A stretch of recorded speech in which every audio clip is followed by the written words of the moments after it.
साध संगत जी, बड़े प्यार और सत्कार से कहना जी, धन निरंकार जी। साध संगत जी, पवित्र संपूर्ण अवतार वाणी में बहुत ही सुंदर शब्दों में साध संगत जी लिखा हुआ है कि सुख शांति को चाहने वालों यह जानो सुख किसका नाम। ध्यान दीजिएगा साध संगत जी, आज दुनिया में इस धराधाम पर सभी चाहते हैं कि हम सुख को प्राप्त करें, शांति को प्राप्त करें, अमन चैन को प्राप्त करें। इसलिए बाबा जी कहते हैं, ऐ सुख को चाहने वालों, ऐ शांति को चाहने वालों, यह जान लो सुख किसका नाम। पल पल डरता है मन, जिससे पूछो तो दुख किसका नाम।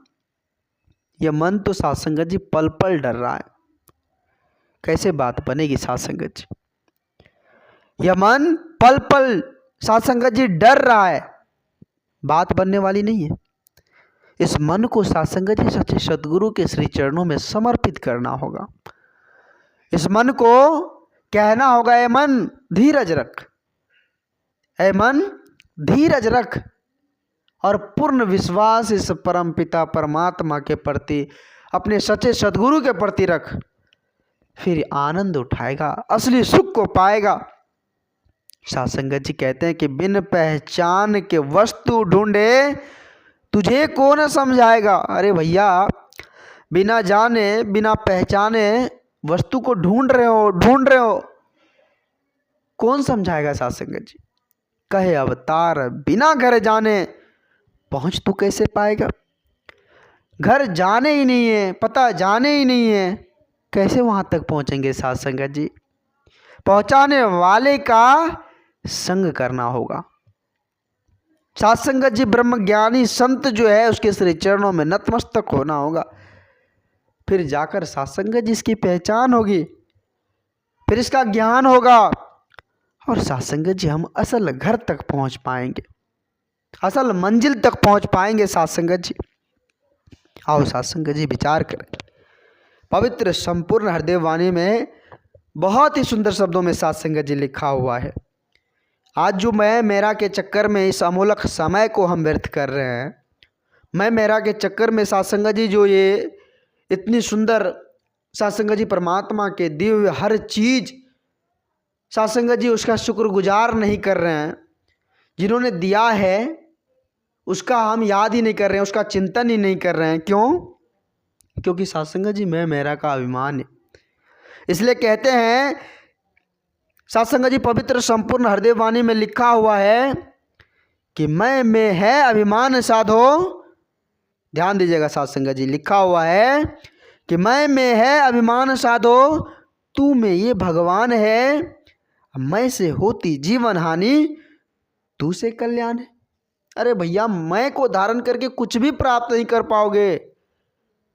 साध संगत जी जिसके अंदर अहंकार होता है ना, वो सोचता है कि हमसे ऊंचा और कुछ है नहीं, हम चोटी पर हैं, हम सबसे ज़्यादा ऊंचाई पर है। और साध संगत जी यह बात प्रमाण है कि जो सबसे ऊंची चोटी पर पहुंच जाता है तो साध संगत जी अब वो आगे भी चलेगा तो गिरेगा और पीछे भी चलेगा तो गिरेगा, कोई ऑप्शन ही नहीं। साध संगत जी कैसे बात बनेगी? साध संगत जी बात कैसे बनेगी? ना आगे जा सकते ना पीछे जा सकते हैं, वहां से तो गिरना है साध संगत जी। इसलिए संत महापुरुष कहते हैं कि झुक कर चले।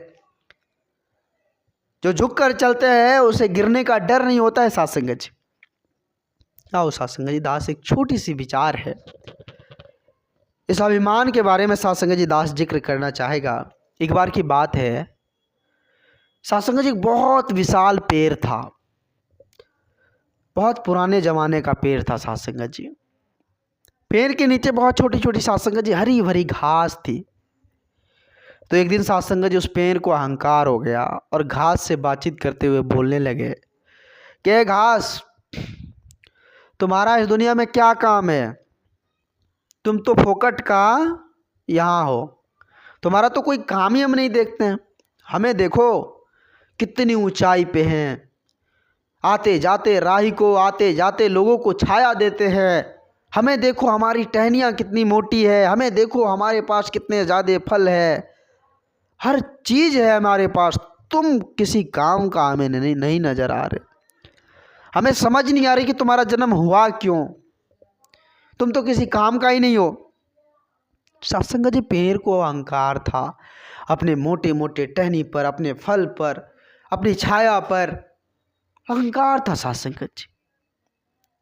तो एक दिन सासंग जी ऐसे ही बहुत ही तेज तूफान आई, बहुत तेज, और इतना तेज था कि सासंग जी वो पेड़ सह नहीं पाया, क्योंकि सासंग जी तूफान में बड़े बड़े पेड़ उखड़ जाते हैं। तो पेड़ सासंग जी उखड़ कर धर नीचे सासंग जी वो घास पर गिर गया, पूरा जड़ सहित सासंग जी उखड़ कर वो नीचे गिर गया। तो घास मुस्कुराते हुए बोली, हे पेड़, बहुत अभिमान था, बहुत मुस्कुरा रहे थे ना आप कि हमारी मोटी मोटी ये जो टहनी है, हमारी छाया है, हमारे फल हैं, हर चीज़ है हमारे पास, लेकिन तुम्हारे पास क्या है? यही कह रहे थे ना, आज क्यों गिर गए? आखिर क्यों गिर गए आज? सब कुछ तो आपके पास था, फिर भी आज आप गिरे पड़े। वो मुस्कुराते हुए बोली। वो तो सासंग जी शर्म से कुछ बोल ही नहीं पा रहे थे, क्योंकि सासंग जी उखड़ गए और वो मर गए, तो क्या बोलेंगे सासंग जी। इसलिए कहते कि जीवन में जो झुकना जानता है, वो तूफान सासंग जी कभी वो घास को नहीं उखाड़ पाता है, चाहे कितनों तूफान तेज क्यों ना हो जाए, घास को नहीं उखाड़ पाता है, क्योंकि उसमें झुकने की ताकत होती है, झुकने की ताकत होती है, और जिसमें झुकने की ताकत है उसे कोई हिला नहीं सकता। सासंग जी देखे होंगे, नदी में घास होते हैं सासंग जी, नदी में कितनों ज्यादा सासंग जी तेज बहाव क्यों ना हो जाए, नदी का घास नहीं उखड़ता। क्यों? क्योंकि सासंग जी वो झुकना जानती है, उस नदी के वेग के साथ झुकना जानती है, और जो झुक गया मानो सासंग जी वो टिक गया। ऐसे संत महापुरुष सासंग जी हम इंसानों को समझाते हैं, कभी भी अपने आप को अहंकार ना करें, कभी भी अपने आप को यह ना कहें कि हमसे बलिष्ठ और कुछ हो ही नहीं सकता, ये काम मेरे बदौलत है, हम नहीं रहेंगे तो हो ही नहीं सकता। इस तरह की बातें नहीं होती। सासंग जी कहते हैं कि मैं मेरी ना कर मन, मेरे तू ही करता जा। मैं मेरी के चक्कर में नहीं रहना है, सिर्फ तू ही तू करते चली जानी है। सासंग जी कहे हरदेव सदा दुनिया में आनंद से विचरता जा। जब तू ही तू कहेंगे तो आनंद मिलेगा सासंग जी, जीवन शांति से, अमन चैन से भर जाएगा। सासंग जी आओ सासंग जी, आज ऐसा ही समय, आज सदगुरु माता जी की असीम कृपा से हम सबों को मिला हुआ है। सासंग जी जो सासंग जी खुद को समर्पित कर, पूरे सासंग जी अपने आप को समर्पित कर, और इस मन में जो भी मैंपन अहंपन इसको त्याग कर सचे सदगुरु के श्री चरणों में समर्पित कर इस जीवन को आनंदित कर ले। सासंग जी मौका बहुत ही सासंग जी भाग्य से हमें मिला हुआ है, इसको सासंग जी हम सफल बना लें, मंजिल को पा लें। सासंग जी दास बच्चा है, दास को उतनी बोलने की हुनर नहीं है, क्षमता नहीं है जो आप जी ऐसे महान दिव्य संतों के आगे कुछ बोल पाएँ। दास को माफ़ करना, अपने श्री चरणों से जोड़े रखना। दास भूल चूक के लिए क्षमा चाहेगा। प्यार से बोलिए धन निरंकार जी।